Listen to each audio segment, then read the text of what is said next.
сәлем. Бұл арна жүрекке жететін әңгімелер әлемі. Егер саған қиял мен шынайылық араласқан оқиғалар ұнаса, тіркеліп, лайк басып, қолдап кет. Сүйесің, жүрек күйесін. 1 бөлім. Әр адамның тағдыры жаратқан жазған ертегі. Өтіп жатқан әр күні әмірден сыр шертеді. Мағынасыз нәрсе жоқ, бәрінің бар өлшемі. Шүкірлікпен бас ию, иманның шыңы көркемі. Ақжанның іші алай-дүлей. О, тоба, беки бас-ау, жан досым-ау, бұл қай қылығың, не жазығым бар еді? Дос деген, жан дос деген осындай бола ма? О, тоба! Аяқ астынан шыңырау ашылып, соның түбіне шыңғыра құлап бара жатқан шарасыз жанның күйіндей үрейлі сезім бойын билеп, сапырылысқан ойлар санасын сансыратып келеді. Кешегі, бүгін дәл осылай болады деп еш ойламаған екен. О, тоба, көресіңді көрмей көрге кірмейсің деген осы ма? Беки басым-ай, тіріде өлтірдің-ау, бұл не боп кетті өзі? Кеше Ақжан Алматыдан келген, қаланың қым-қуыт тірлігінен, тынышымас шуылынан мезі болған батырың ауылының төбесі көріне бере-ақ сергіп сала берген. Көктеректері көкке ұмтыла өскендіктен алыстан қарағанда үйлерінен бұрын ағаштары көрінетін алтын бесігіне аялы көзбен қарап қалды. Шіркін ауыл. Қара жолда теңселіп келе жатқан автобуспен бірге тербелген жас жігіт анасының теңдесі жоқ тәтесінің күлімсіреген жүзін елестетуі мұң екен. Жадырап отырған жанына жаңа бір шуақ құйылғандай жүзі жайнап кетті. Ол туыс ағаларына еліктеп, анасын тәте деп атап кеткенді. Тәте тайым менің, қатты сағындым өзіңізді. Ақжанды әдеттегідей аудан орталығы Шонжыдан келетін көлікті күтіп жүретін немере іні қарындастары қарсы алды. Автобустан түсер-түспестен мойнына асыла кеткен алтындарын еркелеткен күйі. Зейнеп қарындасын көтеріп алып, есік алдында қарап тұрған анасы мен қашаға асылып тұрған үйдің кенжесі Дина қарындасына қарай күлімсіреген қалпы жақындай берді. Қанша сағынып тұрса да, қуаныштан анасын құшақтап, сүйіп алғысы келіп тұрса да, қанына сіңісті байсалды қалпымен амандасты. Амансыз ба тәте? Шүкір құлыным, өз жағдайың қалай? Келші ботақаным. Жақсы, тәте, жақсымын. Балапанының бетінен сүйген анасы оған сәл үңіле қарап, түрің бозарып, азып кетіпсің ғой, балам-ау, деп қайта құшақтады.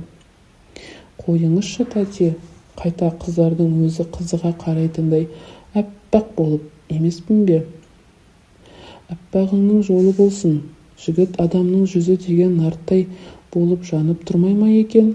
Әппақ деп қояды ғой маған. Жүре ғой, үйдің дәмін сағынған шығарсың. Қатты сағындым тәте. Өй, мына қыз неге менімен амандаспай қарап тұра? Келе ғой күнім. Қара томпақ Динаны қолтығынан алып, жоғары қарай лақтырып, қайта қағып алып бетіне сүйгені сол екен. Ірі қарындастары жамырап қоя берді.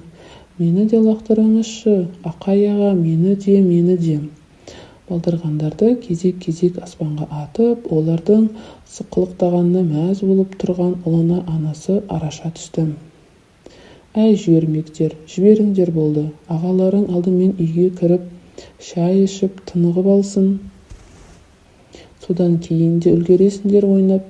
Болды. Әй, Балқия, шайыңды қойып жіберші.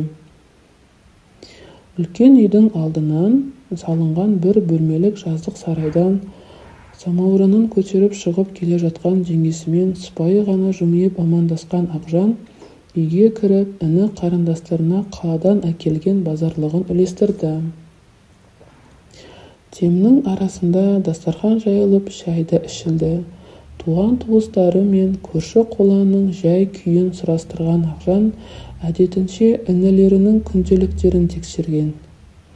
Тел қозыдай қатар өсіп келе жатқан ағасының 3 ұлының әрқайсысына тиісінше қолпашы мен сөгісін айтқан соң оларды күреске салды. Үйдің шаңын аспанға көтеріп апыр-топыр болып жатқан сәттерінде үлкен тегешпен кеспе көжесін көтеріп жеңгесі кірді.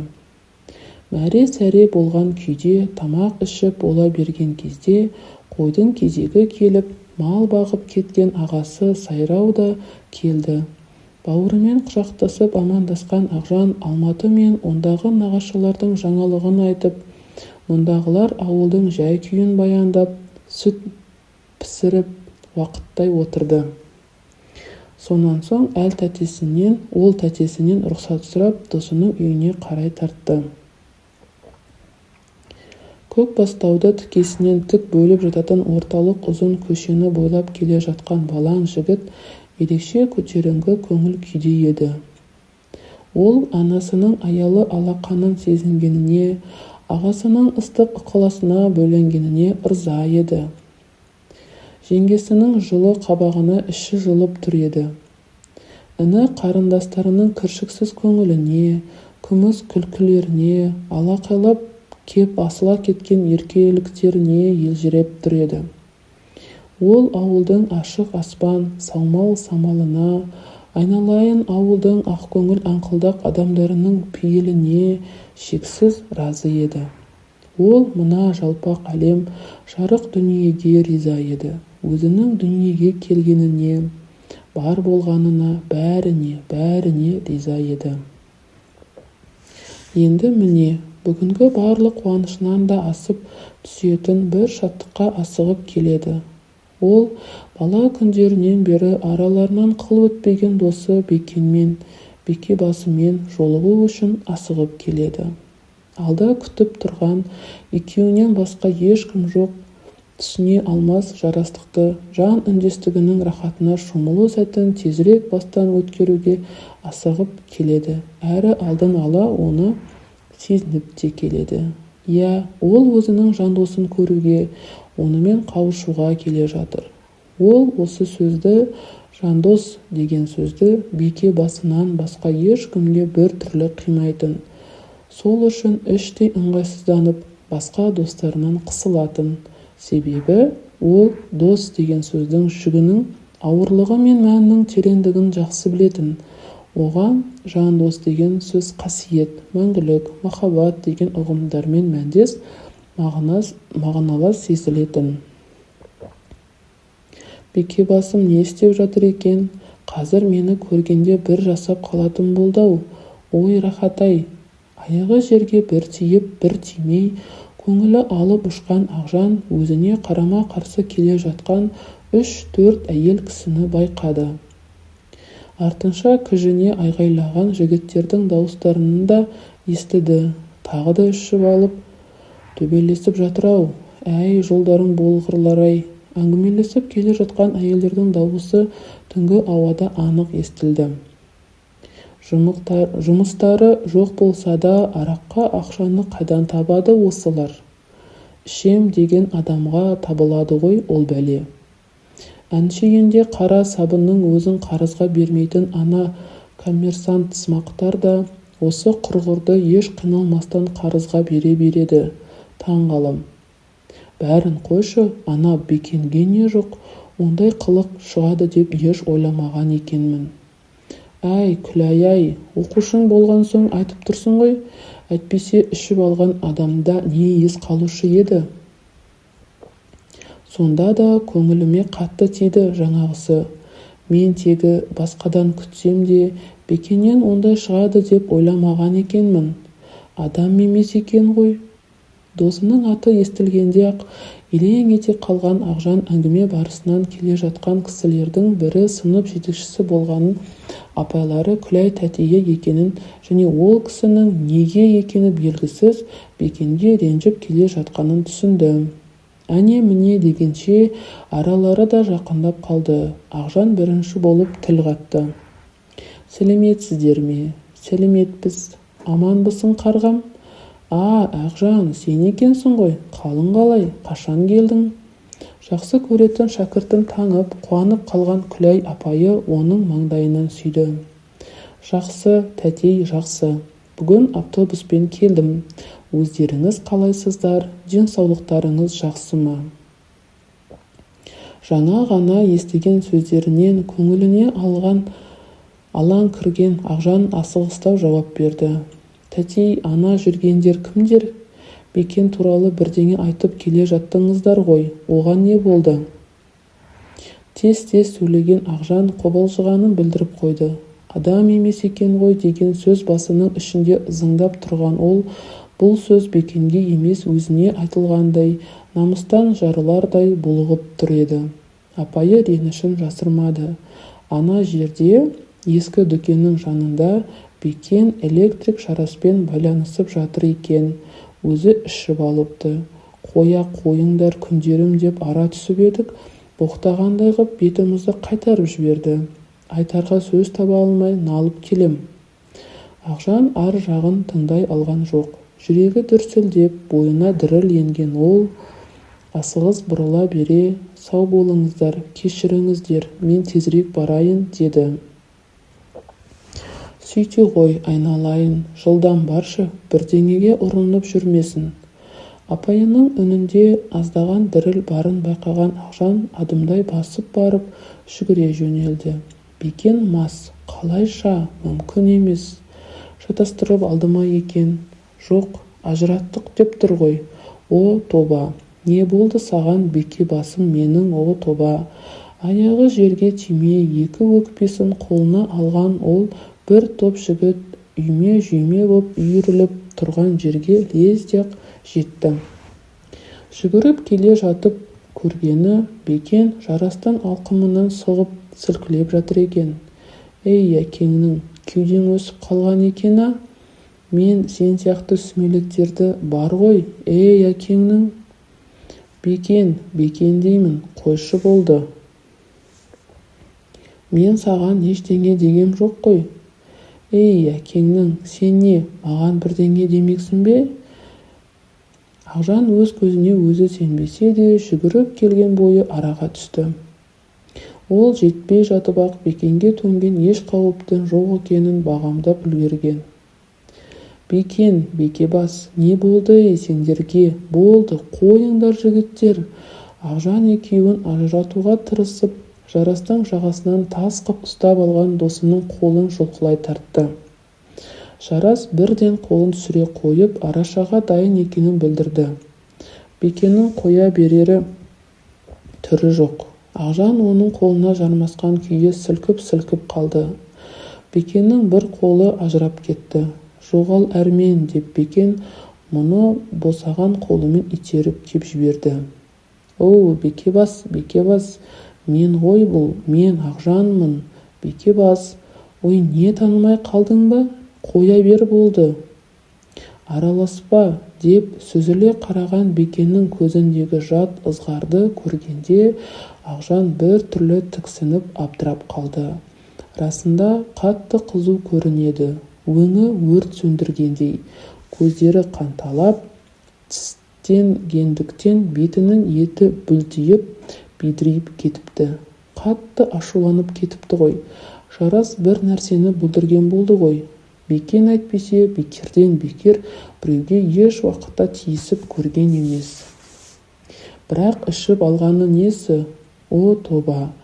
Ақжан дауысын көтере, өзімсіне әрі зілмен әрі еркелей сөйлеп қайтадан араша түсті. Бекен, Бекебас, батыр-ау, мен ғой бұл, мен Ақжанмын ғой. Қой болды. Бір жолғы ашуыңды маған берші. Болды деймін. Жарас, қоя бер. Болды деймін, Бекен. Өй мынау. Кет, әрі кең. Деп Бекен оны тағы да итеріп қалды да, жасқанып тұрған Жарастың қолын қағып жіберді. Өлтірем сен итті. Бекен қарулы еді. қолы түсіп кетіп қорғансыз қалған жарасты тепкілей жөнелді. «Өй, мынаған не көрінген-ей? Бекебас, қой деймін саған, ұят болады. Бекебас, Бекен, бұл мен ғой Ақжан, естимісің, Ақжанмын, қоя бер деймін, қоя ғой» деп жан ұшыра ұмтылған Ақжан өз құлағына өзі сенбейді. «Жоғал Ақжан, әкеңнің аузын, бәріңді жайлаймын қазір», ала-сұра айқайлаған Бекеннің даусы құлағын жарардай қатты шықты. Естіген сөзінен есеңгірегендей тұрып қалған Ақжан ызалана ұмтылып, жарасты денесімен қалқалай кимелеп, ақыры оны Бекеннің қолынан шығарып алды. Өзіне тиіп жатқан жұдырықтан гөрі құлағынан кіріп, жүрегіне қадалып жатқан сөздер қатты батып барады. Бір сәтте Бекеннің сермеген аяғы қуығына тиіп кеткен. Ол «Ах!» деп ышқынып барып отырып қалды. Бұл кезде сытырлып шыққан жарас қашып бара жатқан. Көзі аларған Бекен ырс-ырс еткен күйі «Кім бар тағы, өлтірем» деп ақырып қарап тұрған жігіттерге тап берді. Олар аш бәледен қаш бәле дегендей тұра-тұра қашты. Бекен оларды біраз жерге дейін қуып барды да, жете алмасына көзі жеткен соң деп айқай салып, жанындағы үйдің шарбағын бір тепті. Ақжан бұл кезде отырып қалған жерінде ашуланған, қорланған көзбен, намыс пен ыза, үрей мен тыңданыс, реніш пен қимастық сезімдері қатарласа қысқан бойын көтере алмай қалғандай. Бекен жаққа қарап әлі отыр еді. «О, тоба, Бекебасым мені танымады ма? Ол аз болса боқтады, ол аз болса тепті. Әдейі болмаса да тепті ғой, қалайша? Ақылға сыймайды ғой. Мас адам досын, жан досын танымай қала ма? Таныды ғой, таныды, танып тұрып, біліп тұрып тыңдамады. Ой, сұмдық-ай, неге ішті екен? Расында неге ішті екен, Бір нәрсе болған ғой, әй Бекебас, Бекебас. Ол орнынан атып тұрып, Бекенге қарай асыға ұмтылды. Бекен болса, бұл кезде шарбаққа асылған қалпы құсып жатқан. Досының мына түрін көрген Ақжанның көзінен жас ыршып кетті. «Бекебас-ау, не болды саған? Неге ішіп алғансың, достым-ау? Бұл не қылғаның? Мықты едің ғой, не болды саған?» «Кет ары, мазалама, маған ешкімнің де керегі жоқ, ешкімнің». «Бекен, Бекебас, болды енді, есіңді жишы, жүр жуынайық, мен қазір су әкелейін». «Саған не болған? Сен мені әлі таныған жоқсың ба? Мен ғой бұл, Ақжанмын». «Кетші әрі, жоғал, маған ешкімнің де, еш нәрсенің де керегі жоқ. Жоғал әрі, дос» деген сөзді кекете айтты Бекен. Біреу жүрегіне біз сұғып алғандай Ақжан мелшеді де қалды. «Не деді? Жоғал? Менің жан досым, сұмдық-ай, өлгенім жақсы еді-ау». Көшеде қанша тұрғанын білмейді. Үйге қалай келгені де есінде жоқ. Жылап жатып ұйықтап кетіпті. Шым-шытырық түс көріп, шошып оянған Ақжанның есіне бірден түндегі оқиға орала кетті. Кеудесін сығып бара жатқан келеңсіз сезімнен құтылғысы келген ол, «Осы мен түс көріп жүрген жоқпын ба?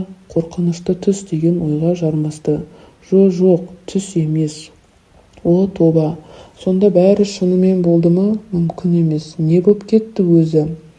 Созалаңдай орнынан тұрып, терезеден далаға көз салып еді, күн кәдімгідей көтеріліп кетіпті. «О, тоба, жан досым мені қалайша» деп ойлауы мұң екен. Жүрегі дүрсілдеп, миы мың-миллион сұрақтан шаншып қоя берді. Далаға шығып, жуынып келіп, суық сүтті сіміре салды да сыртқа қайтып шықты. «О, тоба, қалайша? Қазір бару керек. Дәл қазір барып бәрін білу керек. Не үшін?» Көшеге қарай бұрыла берген ол 4 бөлмелі үйлерінің батыс жағында орналасқан алма өрігі аралас шағын бақтан шығып келе жатқан анасын байқап, кідіріп қалды. Жасыл реңді кең етек көйлегіне күміс әшекейлер тағылған бешпенті жарасқан ақшыл сары гүлді орамалына аяғындағы қоңыр сары томпілие үйлескен аласа бойлылау қыр мұрынды өткір қой көзді сәл сопақша келген жүзінде ойлылық пен байсалдылықтың ізі тұнған анасы жымиып шығып келе жатты. Баласының бойын мейірлі жанарымен бір шолып өткен шешесі: «Құлыным, бір жерің ауырып тұр ма? Көздерің ісіп кетіпті ғой», деді. «Жоқ, тәте, бәрі жақсы». Арқа сүйер адамының алдында босаңсып кететін кез келген жан секілді Ақжанның да өңешіне өксіп жетіп келді. «Көзіме жас келіп қалған жоқ па?» деп ойлаған ол тез бетін бұрып көшеге бұрыла берді. Бекеннің үйі мектеп жақта еді. «Тәте, мен мектеп жаққа барып келейін». «Қошақаным-ау, ертең барсаң болмас па еді?» деп ұлының жүзіне барлай қараған ана: «Жарайды, бүгін бітіретін істі ертеңге қалдырма» деген. «Барсаң барып келе ғой, ботам, айналайын» деп сүт кенжесін көзбен шығарып салып қала берді. «Атаңа нәлет біреулер ішкізген ғой. Әй Беке басым-ай, сен мені қатты ренжіттің ғой. Жан досының жанын аямай жараладың ғой. Неге іштің сол бәлені?» «Әрине, кешегі қылығың мастықтың әсері, арықтың кесірі ғой. Әйтпесе қалайша? Қазір әкеңді танытам. Неге ішті екен?» Алып ұшып, үміт құшып, қанша қорланса да досын жамандыққа қия алмай келе жатқан Ақжан үйлерінің жанындағы дөңнің үстінде 2-3 жігітпен сөйлесіп тұрған Бекенді бірден таныды. Жүрегі дүрсілдеп, ішін кернеп, сапырылысып жатқан сезімдерімен арпалысқан күйі жақындай берді. Бекеннің қасындағы жігіттердің екеуі де көршілері екен. Қайтер екен Бекен? Бас салып құшақтап кешірім сұрайды да Ақжан ренішін білдіру үшін өзін салқынырақ ұстауға тырысты. «Ассалаумағалейкум жігіттер». «Уағалейкум әссәләм». «О, қалай Ақжан, қалайсың Ақай?» «Мәссаған». Бекен салқын ғана жымиып, қолын ғана ұсынды. Сасып қалған Ақжан досының жүзіне таңырқай қарады. Оны сезген Бекен күреңітіп барып сазара қалды. «О, тоба! Қашан келдің Ақжан?» Асқардың сұрағына селк ете қалған ол «Кеше» деп жауап берді. «Қалада не жаңалық?» «Бәрі орнынша. Өздерің қалайсыңдар?» «Бізде сол, баяғы жартас сол жартас қой. Өзің көргендегідей бәрі. Қалай, денсаулық жақсы ма?» «Рахмет Асеке, жақсы. Жігіттер бұзауымды іздеп шығып ем, ұзамай тұрып тауып алайын, давай онда». «Жақсы, давай».